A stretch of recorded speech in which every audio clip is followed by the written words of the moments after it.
Oi pessoal, e aí, gostaram da novidade?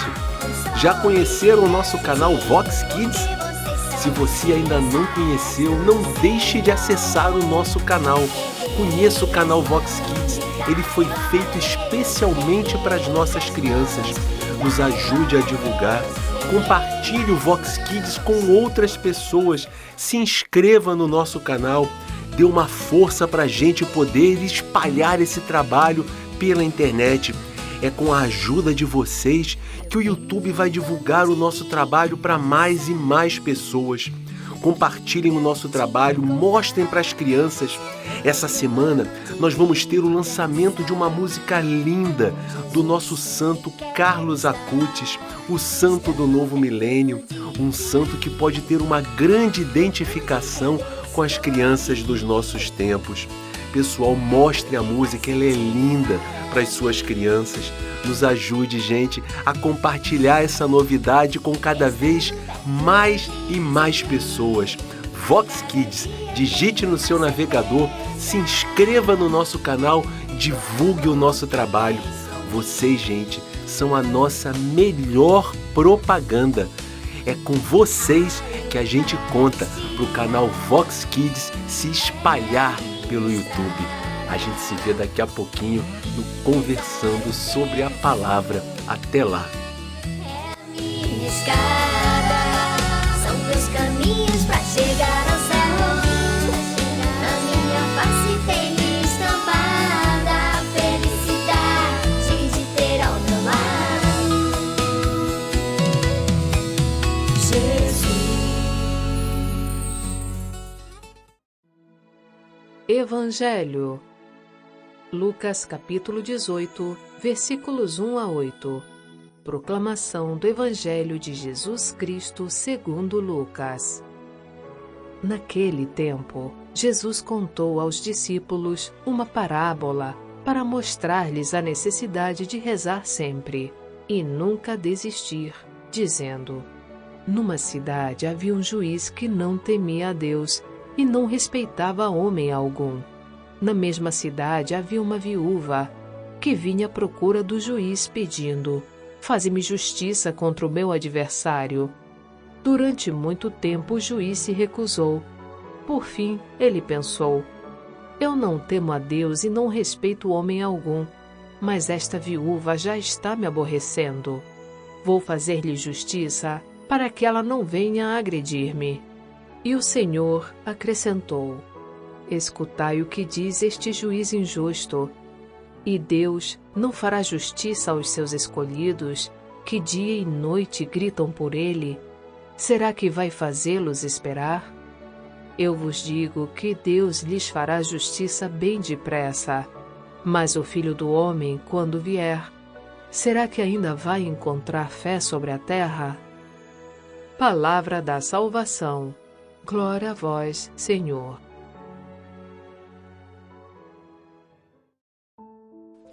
No Evangelho de hoje, a gente vê mais um trecho que é exclusivo da narrativa de São Lucas. Ela tem semelhança com a parábola do amigo inoportuno, que também é exclusiva de Lucas, onde uma pessoa pede pão para um amigo que já se encontra dormindo com a família e é atendida pela sua insistência. Vocês estão lembrados desse texto? Nesse texto de hoje, a gente também vê ensinamentos teológicos muito importantes que Lucas quer transmitir para a gente. Os personagens centrais da parábola, que é contada por Jesus, são uma viúva e um juiz. A viúva, na visão bíblica, ela é o símbolo de uma pessoa pobre, indefesa e vítima de sistemas de exclusão social muito poderosos. Na narrativa do Evangelho, essa viúva passava os dias exigindo que um juiz lhe fizesse justiça em relação ao seu adversário.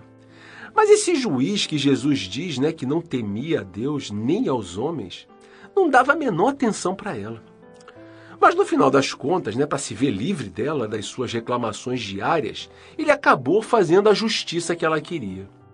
Então, é importante que a gente situe um contexto para que a gente possa entender o sentido com o qual Lucas escreveu essa parábola. O Evangelho de Lucas foi escrito no final do século I. Nessa época, já eram muito fortes os rumores de perseguição que estavam prestes a acontecer com as primeiras comunidades cristãs que tinham sido formadas. As comunidades sofriam tanto com a hostilidade dos judeus, que foram os primeiros perseguidores dos cristãos, quanto com a hostilidade dos pagãos, que viriam a se tornar os grandes perseguidores através do Império Romano, num futuro muito próximo dali. E isso causava uma grande inquietação nas comunidades, que estavam ansiosas pela segunda vinda de Cristo, que colocaria fim a todo esse estado de angústia. Vocês imaginem, o quanto de fofoca chegava no ouvido das pessoas dizendo que essas perseguições estavam chegando, que fulano não ia permitir o funcionamento da comunidade, que ia vir gente fechar, prender as pessoas, levar e até matar. Imagina o quanto isso causava de tensão e de ansiedade nas pessoas. Então, a conclusão dessa parábola, ela pode até soar óbvia para a gente. Jesus diz que se até um juiz insensível, que não teme nem aos homens nem a Deus, foi capaz de fazer justiça para aquela viúva, seria possível que Deus, que não é arrogante, que não é insensível, seria possível que Deus não fizesse justiça para os seus escolhidos, que dia e noite gritam por ele? Será que ele vai fazê-los esperar? E Jesus complementa dizendo: eu vos digo que Deus lhes fará justiça bem depressa. Pessoal, Lucas deixa uma resposta aos cristãos, de que, ao contrário do que possa parecer, Deus não é insensível ao momento pelo qual eles estavam passando, dado o contexto de perseguição que acontecia no final do século I, quando o seu evangelho foi escrito. Ele tem um projeto, Deus tem um plano e um tempo certo para intervir.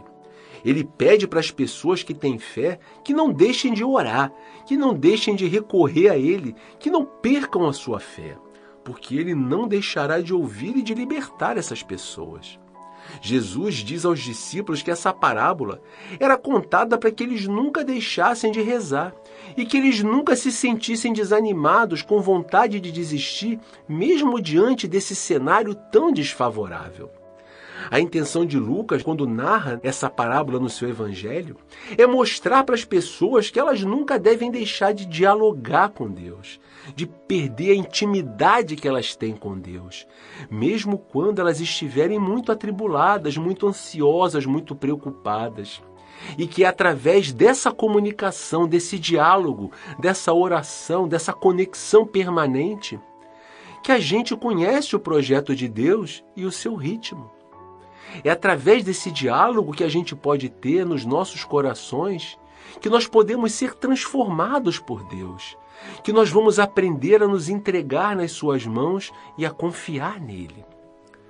Para que os projetos de Deus possam fazer sentido, pessoal, ou para que pelo menos a gente não entre em desespero, ou que a gente fique revoltado com o que nós podemos interpretar como falta de lógica nos seus planos, nós devemos sempre estar em conexão com Deus, o tempo todo, numa relação de intimidade, de comunhão, de diálogo permanente com Ele. É somente dessa maneira que a gente pode perceber o seu amor, a sua misericórdia e a sua justiça. A gente precisa se lembrar que a oração não é uma fórmula mágica que faz com que Deus atenda a todas as nossas vontades. Certamente, Ele terá muitas razões para não atender a tudo que a gente pede. E se você parar para pensar o que você já pediu lá no passado, você deve dar graças a Deus que Ele não te atendeu em determinado momento. Às vezes a gente pede coisas que dependem apenas também do nosso esforço, como passar numa prova, como passar num concurso, e a gente pede que Deus faça a gente passar na prova, que faça a gente passar no concurso, sem que a gente se esforce o suficiente para isso. Outras vezes a gente pede coisas que parecem boas, como eu falei no primeiro momento, mas que lá no futuro vão causar infelicidade para a gente. Pense em quanta coisa você já pediu lá no passado e que você dá graças a Deus por Ele não ter te atendido. Outras vezes a gente pede coisas que são boas para a gente, mas que não são boas para os nossos irmãos ou que vão ser injustas com eles. Nós devemos ter consciência de tudo isso. Nós precisamos estar sempre em comunhão com Deus, em diálogo permanente com Ele, para que quando parecer que Ele apenas não está nos escutando, nós tenhamos sabedoria e fé para entender que na lógica de Deus, os nossos pedidos podem não ser os melhores para a gente, nem para os nossos irmãos. Essa é a grande mensagem do nosso Evangelho de hoje. Pessoal, muito obrigado a quem nos ouviu.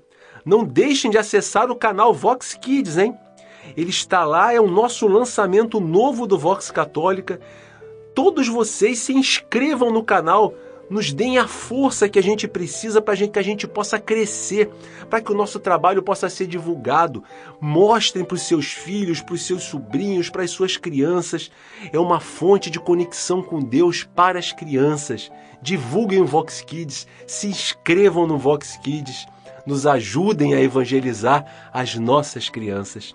Um grande abraço para vocês, fiquem com Deus e até o nosso próximo programa. Obrigada, Antônio. Obrigado, ouvintes. Tenha uma excelente semana e que Deus abençoe a todos.